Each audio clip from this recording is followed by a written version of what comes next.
هنوز قلعه است. اون قلعه هست که زیر خاک مانده است. اون قلعه پشتیبان این محافظای پل بود. وقتی که محافظای اون دیجی اول تیراندازی با دشمن روبرو میشن، ببینید این تنگنا چقدر پایین است.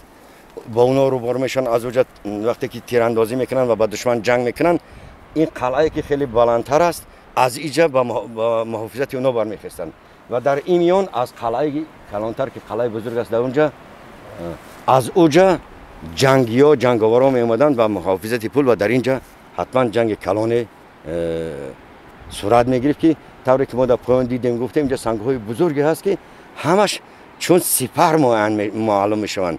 سپری که از اونجا هم تیر میانداختن و با شمشیر به نظرم که به دشمن هجوم میکردن. همینطور به نظر میرسد.